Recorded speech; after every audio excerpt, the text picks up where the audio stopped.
नमस्कार, बहुत स्वागत है आपका बंसल न्यूज की खबर दोपहर के इस बुलेटिन में। आपके साथ मैं हूं दीपक मिश्रा। बुलेटिन की शुरुआत करेंगे कुछ सियासी खबरों के साथ। छत्तीसगढ़ की बात करेंगे, जहां रायपुर से खबर, मुख्यमंत्री भूपेश बघेल ने बयान देते हुए बीजेपी पर तंज कसा है। बता दें आपको, पूर्व सीएम रमन सिंह ने अध्यक्ष वाले बयान पर जो अपना स्टैंड रखा था, जो बयान दिया था रमन सिंह ने, उस पर पलटवार करते हुए रमन सिंह ने जो बयान दिया था उस पर भूपेश बघेल की प्रतिक्रिया आई है। और भूपेश बघेल ने कहा है कि रमन सिंह की पसंद का अध्यक्ष नहीं बन रहा है, इसलिए रमन सिंह ये बयान दे रहे हैं। बता दें आपको, रमन सिंह ने पहले बयान दिया था कि अध्यक्ष तो सब बनना चाहते हैं, कुछ ने कपड़े भी सिलवा लिए। दरअसल छत्तीसगढ़ में जिस तरह से एक बार फिर से प्रदेश अध्यक्ष बदले जाने की सुगबुगाहट भी तेज है, और इस पर रमन सिंह ने एक दिन पहले ही बयान दिया था। चलिए, रमन सिंह ने जो कहा था उस पर भूपेश बघेल ने क्या कुछ कहा है, सुनाते हैं आपको। रमन सिंह जी जब ये बयान दे रहे हैं, इसका मतलब ये है कि उसके पसंद के अध्यक्ष नहीं बन रहा है। रमन सिंह जी जब ये बयान दे रहे हैं, इसका मतलब ये है कि उसके पसंद के अध्यक्ष नहीं बन रहा है। और चलिए, अब आपको पूर्व सीएम रमन सिंह का भी वो बयान सुनाते हैं जो उन्होंने जयपुर से लौटने के बाद कहा था। अब किसको इच्छा नहीं होती यार, सबके मन में इच्छा पाल के रखे हैं, कपड़ा सिलवा भी लिए हैं। अब किसको इच्छा नहीं होती यार, सबके मन में इच्छा पाल के रखे हैं, कपड़ा सिलवा भी लिए हैं। अब किसको इच्छा। रमन सिंह का ये बयान मीडिया के साथियों ने उनसे पूछा था, कुछ पत्रकारों ने एयरपोर्ट पर पूछा था कि क्या बीजेपी प्रदेश अध्यक्ष एक बार फिर से बदला जाएगा, और इस संदर्भ में उन्होंने हंसते हुए ये कहा था कि किसकी इच्छा नहीं होती, कुछ तो कपड़े भी सिलवा लिए हैं। हालांकि देखिए, इस पर भूपेश बघेल ने बड़ा बयान दिया है। हम रुक करेंगे हमारे संवाददाता कुलेश्वर पांडे का। इस खबर पर ज्यादा बातचीत करने के लिए हमारे साथ लाइव जुड़ गए। कुलेश्वर, एक बात तो साफ है कि 2018 के विधानसभा चुनाव में जब बीजेपी को करारी हार का सामना करना पड़ा था, उसके बाद से अब तक 2 बार तो प्रदेश अध्यक्ष बदले जा चुके हैं। क्या एक बार फिर बीजेपी में सुगबुगाहट तेज हो गई है प्रदेश अध्यक्ष बदले जाने की?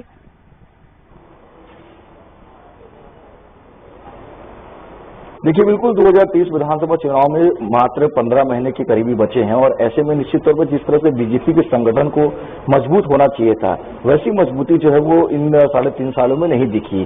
कहीं ना कहीं अब ये संकेत मिल रहे हैं कि जल्दी बीजेपी के प्रदेश अध्यक्ष को बदला सकता है, लेकिन सिर्फ कयास है, अभी तक कोई भी आधिकारिक जानकारी जो है नहीं आई है।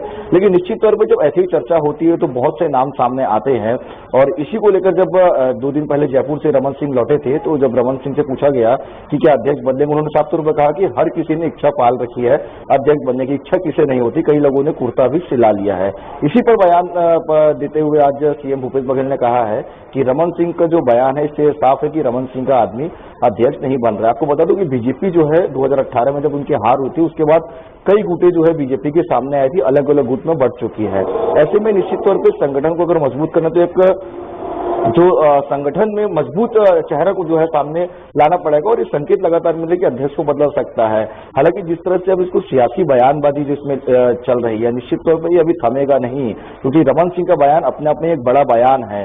और क्योंकि हम लोग इस विषय में कुछ दिन पहले जब विष्णुदेव साय सिब्बल में चर्चा की थी, जो वर्तमान के बीजेपी के प्रदेश अध्यक्ष, उन्होंने भी कहा था कि मेरे को जिम्मेदारी दी और आगे जो भी हमारे राजनेता तय करेंगे वो हमें स्वीकार रहेगा। लेकिन कहीं ना कहीं 2023 विधानसभा चुनाव के दृष्टिकोण से निश्चित तौर पे आने वाले समय में अध्यक्ष बदला जा सकता है। बहुत से नाम अब सामने आ रहे हैं, और बहुत लोग अंदर ही अंदर जो बातें हैं चल रही कि शायद इनका नाम फाइनल हो सकता है। आने वाले समय में निश्चित तौर पे कुछ बदलाव जो है बीजेपी के संगठन में दिख सकता है, लेकिन कहीं ना कहीं रमन सिंह के बयान से अब सियासी पारा जो है छत्तीसगढ़ में चढ़ा हुआ है, और लगातार इसमें राजनीति हो रही है। चलिए, फिलहाल आप बने रहे कुलेश्वर, और इस खबर पर बातचीत करने के लिए, रिएक्शन लेने के लिए हमारे साथ 2 राजनीतिक मेहमान फोन लाइन पर जुड़ गए। नितिन बंसाली जी कांग्रेस के प्रवक्ता हैं, और संजय श्रीवास्तव जी बीजेपी के प्रवक्ता है, फोन लाइन पर हमारे साथ जुड़ गए। नितिन जी, सबसे पहले आपसे मैं जानना चाहूंगा इस मसले पर। भूपेश बघेल ने एक बड़ा बयान दिया है, चुटकी ली है कि शायद उनकी पसंद का, रमन सिंह की पसंद का अध्यक्ष नहीं बन रहा है, इसलिए वो बयान दे रहे हैं। ये बीजेपी का आंतरिक मामला है।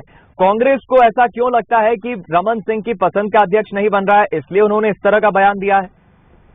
देखिए, बीजेपी का आंतरिक मामला है वो तो हम कह ही रहे हैं, पर जिस तरीके से एक सार्वजनिक तौर पर 15 वर्ष जिस प्रदेश में मुख्यमंत्री रहे हैं डॉक्टर रमन सिंह, पूर्व केंद्रीय मंत्री रहे हैं, राष्ट्रीय उपाध्यक्ष भी हैं, वो यदि ये बोलते हैं कि अध्यक्ष बनने की तमन्ना बहुत लोगों का और सभी ने कुर्ते सिलवा लिए, तो सभी ने कुर्ते सिलवा लिए, कई लोगों ने कुर्ते सिलवा लिए, इसका अर्थ तो साफ है कि वो कहीं न कहीं मन से उनको एक खीज है, एक पीड़ा है कि उनकी पसंद का अध्यक्ष जो है वो बनते नहीं दिख रहा है उन्हें। और ऐसी भी भारतीय जनता पार्टी छत्तीसगढ़ में 36 गुटों में जिस प्रकार बटी हुई है, तो मुझे लगता है 36 दावेदार तो सक्रिय होंगे और 36 कुर्ते न जाने किस टेलर के पास सिलवाने दिए होंगे। इसका इशारा तो डॉक्टर रमन सिंह ने किया। चलिए संजय जी क्या कहेंगे, क्या बीजेपी प्रदेश अध्यक्ष एक बार फिर से बदला जाएगा? 2018 के बाद तो 2 बार अब तक बदले जा चुके हैं, लेकिन रमन सिंह का ये बयान और कांग्रेस को मिल गया है एक मौका।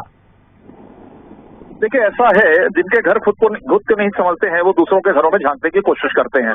मुझे ऐसा लगता है कि बीजेपी पर सवाल खड़ा करने के पहले, देखिए ये तो लोकतांत्रिक पार्टी है, हमारे यहाँ तो अध्यक्ष बदलते हैं और उस पर अपनी अपनी चॉइस भी होती है, कहीं कोई दिक्कत की बात नहीं है। मुझे पहले ये तो बता दें मुख्यमंत्री जी कि क्या उनका राष्ट्रीय अध्यक्ष बदलेगा? गांधी परिवार के अलावा क्या कोई व्यक्ति ऐसे हैं जो लाखों कार्यकर्ता यदि कांग्रेस के हैं, किसी में इतनी कुवत नहीं है क्या कि वो अध्यक्ष बन सकते हैं? तो मुझे लगता है कि जो लोकतांत्रिक पार्टी है जहां पर लोगों का स्थान नहीं है वो दूसरी पार्टी पर सवाल खड़ा करे तो ठीक नहीं है। और भूपेश बघेल जी क्या टिप्पणी करेंगे? 2.5 वर्ष के बाद काबिज करके बैठे हैं, पहले कमिटमेंट होता है कि 2.5 वर्ष में मुख्यमंत्री बदलेंगे, अब वो कुर्सी पे ऐसे लपेट के बैठ गए हैं कि टीएस बाबा को खड़ा होना पड़ रहा है। तो जिनके घर में खुद ही 10-100 छेद है वो भारतीय जनता पार्टी जैसी लोकतांत्रिक पार्टी, हम तो 10 अध्यक्ष बदल दिए हैं, 10 प्रदेश अध्यक्ष बदल दिए हैं, लेकिन यहाँ तो वही है। और मैं नहीं बीच में नहीं बोलते। देखिए ऐसा है, कांग्रेस एक मिनट देखिए, कांग्रेस का ऐसा है कि जो कांग्रेस के नहीं कह सकते, मैं कह रहा हूँ कांग्रेस का कोई आदमी ये नहीं बता पाएगा कि बीजेपी का राष्ट्रीय अध्यक्ष कौन होगा, या मैं भी नहीं बता सकता। लेकिन किसी कांग्रेसी में हिम्मत नहीं होगी, मैं आज यहाँ दावे के साथ में कह सकता हूँ कि उनका अगला राष्ट्रीय अध्यक्ष कोई होगा तो गांधी परिवार का ही व्यक्ति होगा। इससे शर्मनाक चीज नहीं हो सकती। पर इसमें आपको क्या तकलीफ है? यदि गांधी परिवार से अध्यक्ष बनता है, सोते जागते उठते बैठते भाजपा को चलिए किसी को कोई तकलीफ नहीं, लेकिन हम देख रहे हैं राजनीति इस पर टीका टिप्पणी होती है, बयानबाजी होती है। नितिन जी और संजय जी, मैं चाहूंगा कि आप बने रहे हमारे साथ। एक और खबर पर मुझे आप दोनों से छोटा रिएक्शन चाहिए, लेकिन इस खबर पर बातचीत के लिए बहुत शुक्रिया, आप बने रहे दोनों मेहमान। देखिए कुल मिलाकर बीजेपी और कांग्रेस की तरफ से हमने इस पर रिएक्शन लेने की कोशिश की है। बीजेपी ने जहां अपना पक्ष मजबूती से रखा है तो कांग्रेस भी ये कह रही है। हालांकि देखिए आंतरिक मामला है, लेकिन बयानबाजी होती है, राजनीति है साहब।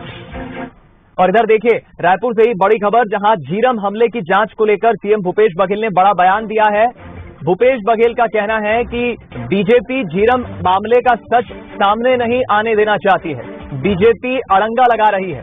एनआईए से केस वापस लेते हैं तो भारत सरकार हमें देती नहीं है, एफआईआर दर्ज होती है तो एनआईए कोर्ट चले जाती है, आयोग की जांच को रोकने के लिए नेता प्रतिपक्ष हाईकोर्ट चले जाते हैं। सुनिए, मुख्यमंत्री ने बड़ा बयान दिया है झीरम मामले को लेकर। एनआईए से वापस लेने की बात होती है तो भारत सरकार हमको देती नहीं, दूसरा एफआईआर दर्ज होता है तो एनआईए कोर्ट चली जाती है, आयोग के जांच को रोकने के लिए भारतीय जनता पार्टी के नेता प्रतिपक्ष खुद हाई कोर्ट चले जाते हैं। तो इसका मतलब क्या है, ये पूरे प्रदेश और देश समझ रहा है कि आखिर में केंद्र में भाजपा की सरकार है और यहाँ जो आयोग में कोर्ट में गए हैं वो भी भारतीय जनता पार्टी के लोग हैं। तो आखिर झीरम में क्या है जो वो सच है जो उसको छुपाना चाहते हैं, जो जनता के सामने नहीं आना देना चाहते। इसका मतलब ये है कि भारतीय जनता पार्टी उसमें लगातार अड़ंगा डाल रही है।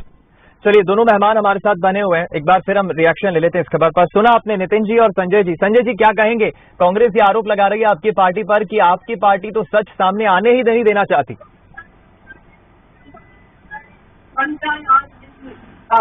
संजय जी सुन पा रहे हैं जी? लगता है संजय जी तक आवाज नहीं पहुंच रही है। नितिन जी क्या लगता है आपको, आपकी पार्टी को ऐसा क्यों लगता है कि बीजेपी सच सामने नहीं आने देना चाहती है, बीजेपी अड़ंगा लगा रही है जांच में? बिल्कुल, भारतीय जनता पार्टी झीरम के सच को सामने नहीं आने देना चाहती। इसका साफ उदाहरण है, एनआईए से जब क्लोजर रिपोर्ट मांगी जाती है, उनकी इन्वेस्टिगेशन रिपोर्ट मांगी जाती है, तब एनआईए वो रिपोर्ट उपलब्ध नहीं करवाता। हमारे डीजीपी से लेकर सारे वरिष्ठ अधिकारी पत्राचार करते हैं। हम जब जांच आयोग की बात करें तो ये हाईकोर्ट में नेता प्रतिपक्ष जाकर वहां पर रिट फाइल करते हैं कि ये आयोग की जांच जो ये नहीं होनी चाहिए। तो कहीं न कहीं कुछ तो ऐसा संदेह है, कोई तो ऐसी बात है जो बीजेपी को अंदर ही अंदर इस झीरम के हत्याकांड के इंस्पेक्शन में, इसके इंक्वायरी में अंदर ही अंदर खा रही है कि कहीं कोई राज ऐसा है जो खुल न जाए। चलिए, बहुत शुक्रिया नितिन जी इस खबर पर हमारे साथ जुड़ने के लिए। मुझे एक एक रिएक्शन चाहिए था, लेकिन जाहिर है कोई पहली मर्तबा नहीं है कि इस तरह कांग्रेस ने आरोप लगाया हो बीजेपी पर। ये एक ऐसा मसला है जो लंबे सालों से लंबित है। हालांकि बीजेपी हो कांग्रेस हो, दोनों ही राजनीतिक दल ये चाहते हैं कि सच्चाई सबके सामने आना चाहिए, जो जांच है वो जल्द से जल्द खत्म होना चाहिए, लेकिन इस पर भी जमकर सियासत होती आई है।